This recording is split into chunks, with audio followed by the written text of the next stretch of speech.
Hi అండి. Hi. IBomma రవిని arrest చేసి ఇప్పుడు వెబ్సైట్ క్లోజ్ అయింది కదా, ఎలా ఫీల్ అవుతున్నారు? చాలా హ్యాపీగా ఫీల్ అవుతున్నాను. ఇటువంటి వెధవలు, ఇటువంటి దుర్మార్గులు ప్రపంచంలో భూమికి భారమే కానీ ఉపయోగం ఏమీ ఉండదు. ప్రస్తుతానికి తన తండ్రిని చూసుకున్నటువంటి ఈ తనయుడు మరి ప్రజల్ని ఏం ఉద్ధరిద్దామని వచ్చాడు, యూత్కి ఎటువంటి మెసేజ్ ఇద్దామని వచ్చాడు? ఇటువంటి ఎదవలని యూత్ ఎందుకు ఇంత ప్రోత్సహిస్తుంది? ఇటువంటి సన్నాసులని యువత ఎందుకని ఇంత పెడదారిన పడి నమ్ముతుందో తెలియట్లేదు. కానీ ఈ ఎదవ అరెస్ట్ అవ్వడం కాదు, వీడికి సరైన శిక్ష పడాలని కూడా కోరుకుంటున్నాను. మా సినిమా వాళ్ళని ఎటువంటి దెబ్బతీశాడంటే, మా సినిమా కార్మికులకు పని లేకుండా చేశాడు, మా లాంటి ఆర్టిస్టులకి పని లేకుండా చేశాడు. వీడు పని లేకుండా చేస్తున్న తనానికి హైదరాబాద్ లాంటి మహానగరమైనటువంటి సిటీలలో మాకు పని లేక మేము ఇంటి రెంట్లు కట్టుకోలేక కూడా ఇబ్బందులు పడుతున్నాం. అటువంటి అంత ఇబ్బందులు పెట్టాడు. మా ఘోష మొత్తం తగిలింది అతనికి. జనాలందరూ చాలా హ్యాపీ ఫీల్ అవుతున్నారు కదా అరెస్ట్ చేసినందుకు, ఐబొమ్మ క్లోజ్ అయినందుకు. కామెంట్ సెక్షన్లో కూడా సోషల్ మీడియాలో చూస్తే సినిమా వాళ్ళు మాత్రం హ్యాపీగా ఫీల్ అవుతున్నారు. వాళ్ళు ప్రజలు మొత్తం అంత సాడ్గా ఫీల్ అయితే మా సినిమా వాళ్ళు మొత్తం హ్యాపీగా ఫీల్ అవుతున్నారు. ఒక్కదాని వల్ల సినిమాలు ఆగిపోవట్లేదు కదా, అంటే సినిమాలు బాగానే రన్ అవుతున్నాయి, బట్ ఇంకా ఎక్కువ లాభాల కోసం చూస్తున్నారని చెప్పేసి అంటున్నారు. రాంగ్ అది. ఈ ఐబొమ్మ వచ్చిన దగ్గర నుంచే మార్నింగ్ సినిమా థియేటర్లో పడిందో లేదో ఈవినింగ్ 6 o'clock కల్లా అది ఐబొమ్మలో వచ్చేస్తుంది. అంత తొందరగా ఎర్లీగా రిలీజ్ చేస్తున్నాడు. ఆ రిలీజ్ చేయడం వల్ల ఏంటంటే మాకు పని ఇస్తున్నటువంటి, మాకు అన్నం పెట్టి మాకు డబ్బులు ఇస్తున్నటువంటి నిర్మాతలు లాస్ అయిపోతున్నారు. ఒక కథ రాయాలి అంటే ఒక రచయితకి చాలా కష్టమైన పరిస్థితి. ఆ కథకి తగ్గ హీరోలని క్యారెక్టర్ ఆర్టిస్టులను బట్టి రావాలంటే డైరెక్టర్ ఇలా నడిచితే కనుక వాళ్ళందరూ రారు. అంత తల్లకిందులై, అంత తలమునకలై చేస్తున్నటువంటి డైరెక్టరిజము, వీళ్ళందరికీ టెక్నీషియన్స్కి వీళ్ళందరికీ పనిచ్చి అన్నం పెడుతున్నటువంటి మా సినిమా ప్రపంచంలో ఇటువంటి చీడపురుగు వచ్చి మా సినిమా ప్రపంచాన్ని తల్లకిందులు చేసేస్తుంది అనమాట. సినిమా థియేటర్లో ఎవరు ఉండట్లేదు లేదు కదా, ఐబొమ్మనే కాకుండా ఇంకా మూవీ రూల్స్ అని చాలా వెబ్సైట్స్ ఉన్నాయి. ఇలా అవి అన్నీ సినిమా లాభాలు అయిపోయిన తర్వాత ఓపెన్ చేసుకుంటారు వాళ్ళు. ఇప్పుడు వెనకటి కాలంలో ఒక 100 రోజుల సినిమా ఆడేది, ఆ తర్వాత సీడీలు అవి ఇవి వచ్చాయి టీవీలో పెట్టుకొని చూడటానికి. అలాంటి వెబ్సైట్స్ కానీ ఈ వెబ్సైట్స్ మరి ఈ ఐబొమ్మ అంతా లేదు. ఇంకొకటి మూవీ రూల్స్ కూడా ఉంది, వాళ్ళని అరెస్ట్ చేయలేకపోతున్నారు కదా, ఓన్లీ వీళ్ళని. ఇది దీనంతా లేదు కదా. వీడు పోలీసులు కూడా సవాల్ విసిరాడు కదా, మీరు నన్ను పట్టుకుంటే నన్ను కనుక అరెస్ట్ చేస్తే నేను మీ బతుకులు ఇప్పుతానని. వీడి పెళ్ళాం వీడి బతుకు ఇప్పింది కదా పోలీసుల దగ్గర. ఇది సరిపోదా?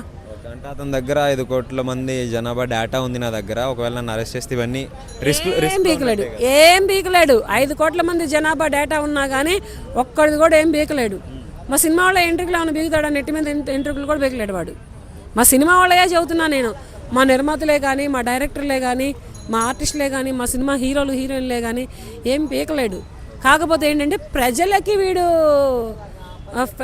మనిషిగా కనపడుతున్నాడు కానీ, దేవుళ్ళ కనపడుతున్నాడు కానీ, మా సినిమా వాళ్ళకి వీడంత చీడపురుగు, వీడంత దరిద్రుడు, వీడంత ఎదవ ఎవరు లేరు మా సినిమా ప్రపంచంలో. సినిమా చూడాలంటే చాలా ఎక్కువ ప్రైస్ పెడుతున్నారు మూవీ టికెట్స్. ఈ ఐబొమ్మ రాబట్టే ప్రైస్ పెరుగుతుంది.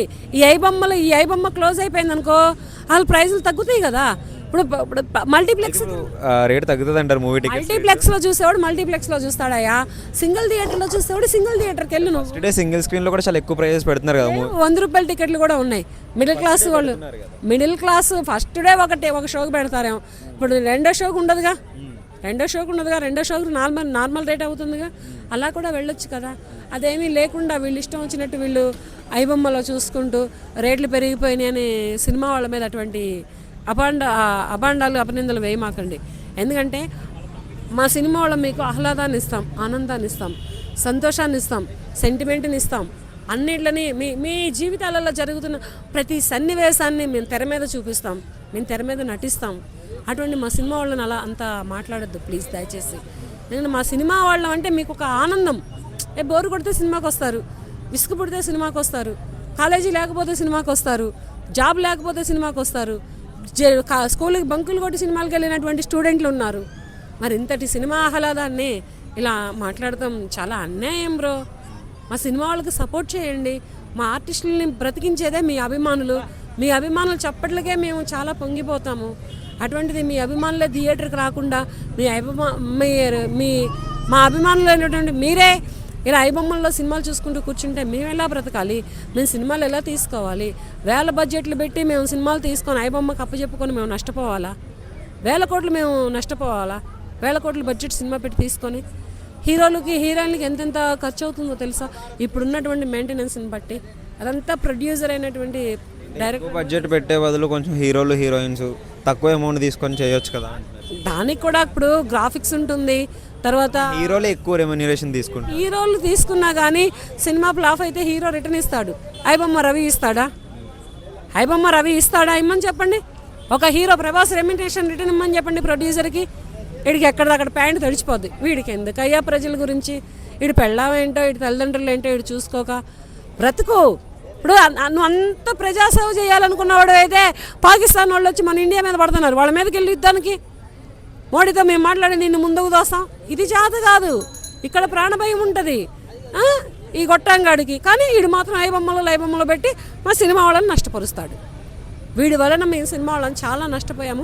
వీడు అరెస్ట్ అవ్వడం వలన చాలా హ్యాపీగా ఫీల్ అవుతున్నాము. ఇటువంటి ఐబొమ్మలు చేస్తున్నటువంటి ఎవరికైనా కానీ వెన్నులో వణుకు పుట్టాలి అన్నా, ప్యాంటు తడవాలి అన్నా వీళ్ళకి సరైన ట్రీట్మెంట్ 30-40 ఏళ్ల క్రితం పోలీసులు ఇచ్చేవాళ్ళు.